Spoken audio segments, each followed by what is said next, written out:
nesse breve instante de meditação, nós possamos receber essa palavra com muita alegria. Eu repito isso cada Natal, cada programa de Advento, cada momento, cada lugar onde eu vou. Eu sempre repito isso, talvez até vocês já vão falar junto comigo o que eu vou falar agora. Se alguém me pergunta para explicar o Advento ou o Natal, eu sempre gosto de falar e escolho a palavra de João capítulo 1. E nesses primeiros 18 versículos, nós podemos compreender de uma forma muito prática aquilo que o Advento e o Natal eles representam. Sempre de novo eu volto, eu friso isso, e a cada Natal eu dou um jeito de a gente encaixar uma mensagem, uma palavra dentro desse contexto, dentro desse texto de João 1, porque ele é um texto profundo.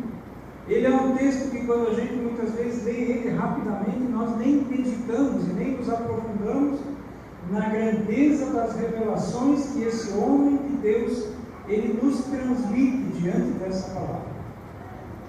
E a primeira grande palavra que o João ele traz aqui é uma palavra que muitas vezes para a gente passa de uma forma diferente, mas se nós começamos a cavocar nisso, a gente poderia pensar, mas por que o João diz que lá no princípio era a palavra? Ou em algumas traduções um pouco mais antigas diz no princípio era o verbo. E tanto palavra como verbo, eles são traduções da palavra grega que se chama logos.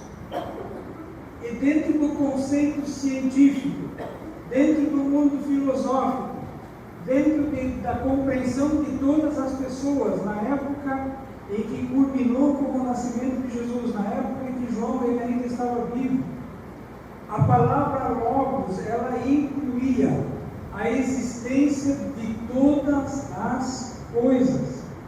A palavra logos não era simplesmente uma palavra que detonava ou que exigia alguma ação. A palavra logos, ela incluía, ou ela abrangia o fato de que alguém interferiu, entrou na história desse mundo e realizou aquilo que o mundo por si só não poderia fazer. Não foi uma grande explosão que colocou os planetas no seu lugar, que fez separação das águas e da terra. Não foi um acaso que fez que, de repente, algumas outras coisas acontecessem.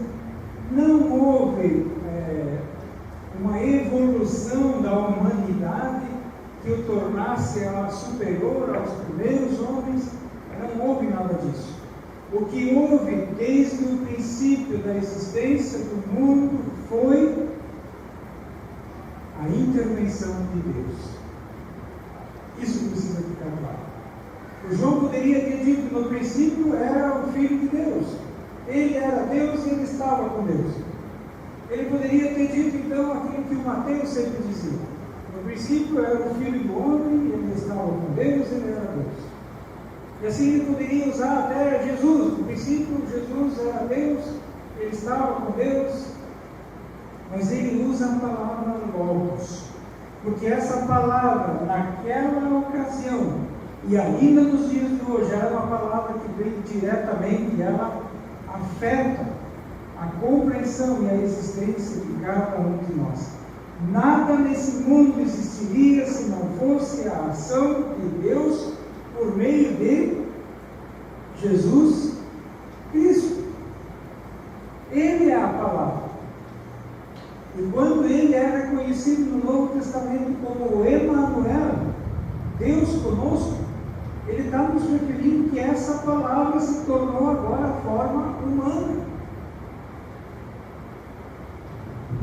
Deus interfere na história desse mundo. Coloca todas as coisas no seu devido lugar. Coloca todas elas de uma perspectiva da sua ação, do seu controle. E nada, nem ninguém no mundo pode fazer com que o ser humano tenha mais esperança do que entender e saber que Deus coloca todas as coisas no seu devido lugar. E de que Deus age segundo a sua soberana vontade. Essa é a compreensão desse cosmos. E o João, meus queridos, ele vai adiante. O João não só diz que ele é o verbo, que ele é o princípio, mas o João também diz que nele estava a vida. E quando aqui ele está falando em vida, ele não está falando de uma existência que começa na nossa gestação, no momento em que nós somos concebidos, e que desde ali nós somos marcados pela sombra da morte, nós vamos caminhando um período de tempo, até que de repente um dia essa existência termina. Essa é uma vida que nós conhecemos pela vida biológica, ela vem da palavra bios. Mas a vida que o João está dizendo aqui, ela tem uma outra palavra, que é a palavra zoe. E zoe significa vida plena, vida abundante, vida com sentido. Essa é a grande realidade. O Advento e o Natal é a constatação: Deus coloca em ordem todas as coisas. E Ele veio para colocar ordem em todas as coisas, para produzir no meu coração e no seu coração, na minha vida, na sua vida, na nossa história, na nossa caminhada, uma vida plena e abundante. Pode algo gerar mais esperança do que isso? Pode? Não. Não existe um sistema econômico, não existe uma plataforma política, não existe um estilo de vida. Nada mais nesse mundo pode nos dar mais esperança, como também a nossa irmã Dalton já nos trouxe nessa palavra no início dessa noite, no início do nosso culto. Nada pode produzir mais esperança no meu coração e no seu, do que a certeza de que Deus não só coloca em ordem a nossa história, mas Deus também, Ele nos dá vida plena e abundante. Isso é maravilhoso. E por isso que Natal é o tempo do Advento. E eu agora não queria me fixar na história, na continuidade do texto, falando da história do João Batista ou de algumas outras coisas, mas eu queria me fixar nos versículos 12 e 13, porque esses versículos nos trazem algo tremendo. Lá no versículo 12, em que a letra nós aqui está titulado, veja rapidinho, sabe? Vocês foram feitos filhos de Deus. Pouco antes, o 12.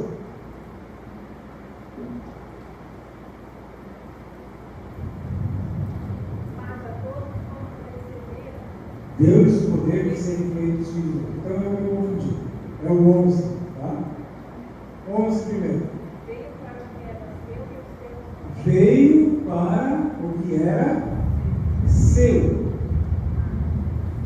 Vamos parar aqui um pouco. Ele veio para o que era seu. Lá no início do culto eu falei que no Antigo Testamento a palavra Advento ela tem a ver com visita. Alguém que vem visitar. É bom a gente receber visita? É bom? É bom. Por que é bom? Se a visita for boa, é bom. Já tem o ser aí no meio, né? Mas se a visita é boa, então vale a pena receber. Quanto tempo é bom a gente ter uma visita em casa? Mas quanto tu acha que seria esse tempo?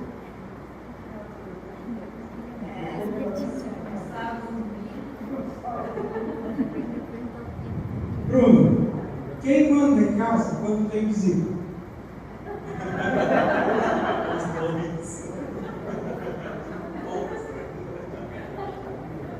Oma, quem manda numa casa quando tem visita?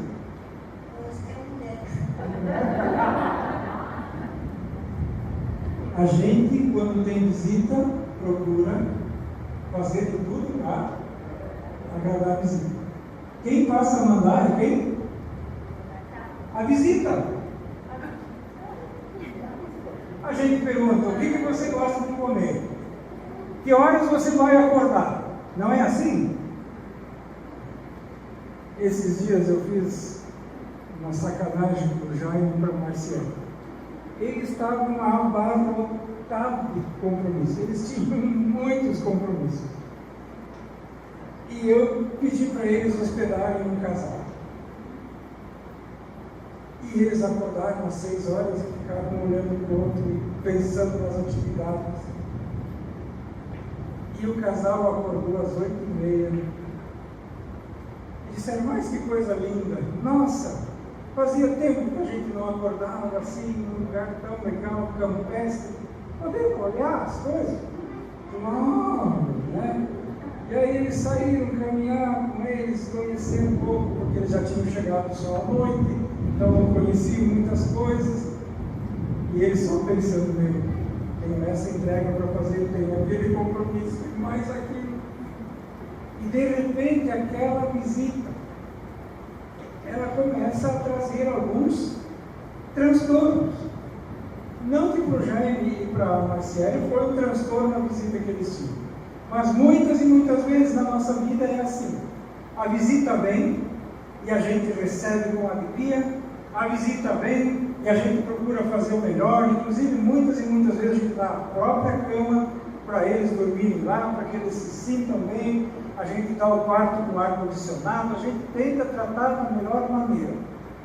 Mas quando essa visita começa a interferir na rotina da casa, quando ela começa a interferir tremendamente na minha vida, a atrapalhar muitas vezes os meus planos, ela começa a causar incômodo, não é assim?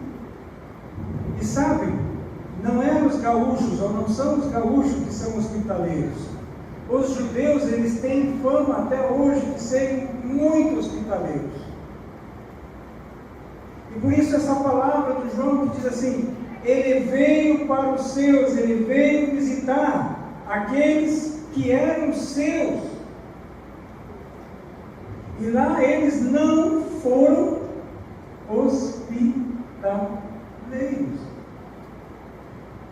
Eles rejeitaram a visita.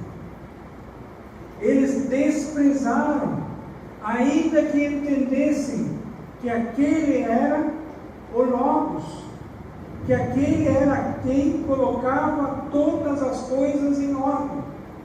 Mas do pecado de Adão resultou para todo ser humano uma tendência de não preferir colocar a sua casa em ordem, mas se inclinar para aquilo que não é o legal, para aquilo que não é bom.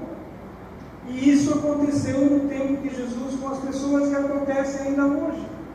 Ele veio para o que era seu, mas os seus, aí vem a segunda parte, eles não o receberam. Ele veio, mas essa visita, ela passou a ser um incômodo, ela passou a ser uma perturbação, porque ela tirou o controle da mão das pessoas. E quando o Senhor Jesus, ele vem visitar, ele que é o controle, ele é o Senhor.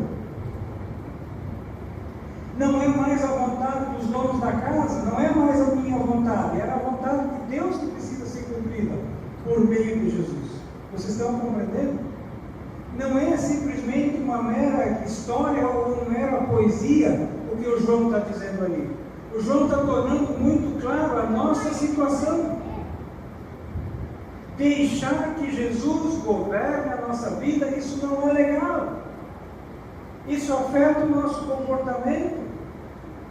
Isso afeta talvez muitas coisas da nossa existência. E é por isso que as pessoas, quando eles entendem que Jesus é o Messias, Ele é o Logos, que nele está a vida abundante, eles não o recebem. Eles o desprezam. Porque essa visita, ela atrapalhava a vida das pessoas. Essa visita é uma visita que exige compromisso.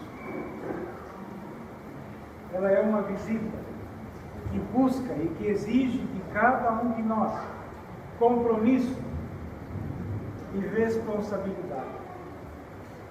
Essa é a grande questão.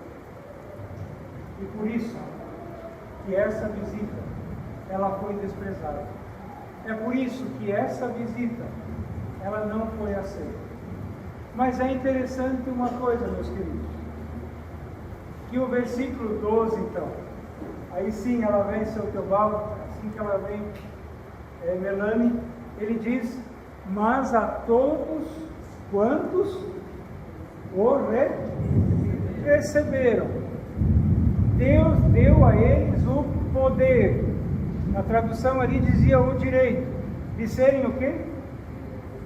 Filhos de Deus, a saber, aqueles que creem, que confiam no Senhor Jesus. E é muito interessante, e não é coincidência, que quando João, que está escrevendo esse evangelho, ele se refere a essa mesma circunstância, lá no Apocalipse, ele diz assim, lá em Apocalipse 3, Jesus diz: eis que eu estou à porta e... eis que eu estou à porta e eu bato. Jesus, ele quer entrar. Jesus, ele quer fazer parte da nossa realidade. Jesus, ele quer vir e colocar ordem no nosso mundo, para que nós possamos viver uma vida de esperança, e uma esperança que culmina com a sua volta, com aquilo que eu já falei antes, com esse Maranata, ó vem Senhor, e de novo coloca todas as coisas no seu devido lugar. E por isso, meus queridos, a palavra de Deus hoje, ela nos traz uma receita de esperança. E se você quer viver uma vida de esperança, você precisa responder uma pergunta crucial, que talvez seja uma pergunta incômoda, mas ela é fundamental. Você já abriu a porta para Jesus? Você já recebeu Ele dentro do seu coração? Porque ela é determinante para que nós tenhamos uma caminhada de esperança. Porque se Jesus não for a nossa esperança, nós necessitamos disso. Eu achei muito bacana aquilo que a OASE, no seu roteiro, a OASE a nível nacional, ela fez em termos de trazer essa palavra, tornar a palavra esperança um verbo, algo que possa ser conjugado, algo que possa ser vivido. Entende? Jesus, ele nos dá a esperança, e nós podemos nos apropriar dessa esperança que ele vem trazer. Mas para que eu possa ter essa esperança, eu preciso abrir a porta. E por isso essa pergunta, ela é crucial. Talvez a nossa busca tenha sido em amenizar a guerra que está dentro de nós. Por isso, muitas e muitas vezes, nós até abrimos em parte as portas, ou a porta para Jesus. Recebemos Ele como visita, mas no momento em que aquilo começa a se tornar meio que incômodo, a gente já começa a fazer as coisas contrárias para que essa visita vá embora. E geralmente é assim, né? Quando a gente está cansado da visita, a gente começa a faz de conta que está em casa. E aí já é quase que uma ceia para pessoas até. Já não é mais visita. Então o negócio não é como tu quer. Já tem uma nova ordem. E Jesus, Ele vai ser Senhor sempre. Ele é o Senhor sempre. E nessa chamada, nós somos motivados a abrir o nosso coração. Veio para o que era seu. E aí agora, nós poderíamos dizer assim: Ele veio para nós.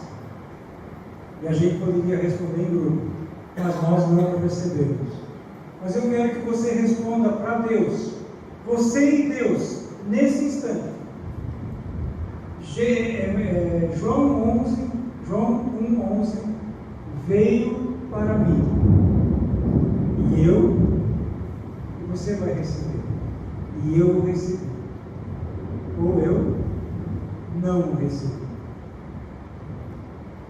Não tem outro caminho. Ou nós recebemos o Senhor, ou nós não recebemos. Quando nós o recebemos, nós passamos a viver uma vida de esperança, de confiança, de conforto, de consolo que só Ele pode dar. Essa palavra de Jesus é uma palavra que incomoda. E eu louvo a Deus toda vez que a palavra incomoda. É fundamental que a palavra ela nos incomode. É fundamental que a palavra sempre de novo nos leve a pensar. Eu já recebi a visita do Salvador e Ele se tornou o meu Senhor? Ou eu ainda estou esperando? Ou eu ainda estou colocando a esperança em mim mesmo, nas outras pessoas, em alguma outra questão? Aonde está a tua esperança? E Jesus permanece batendo. E Ele diz: eu estou à porta. E se você abrir a porta, eu vou entrar. E você abre. E vou estar contigo. Advento é tempo de esperança. Porque o Filho de Deus quer vir morar no meu coração, no teu coração. Receba Ele. Eu acho muito interessante a minha irmã, que esteve aqui no domingo, até eles estiveram aqui, cantaram junto com a gente, né? Alguns conheceram eles.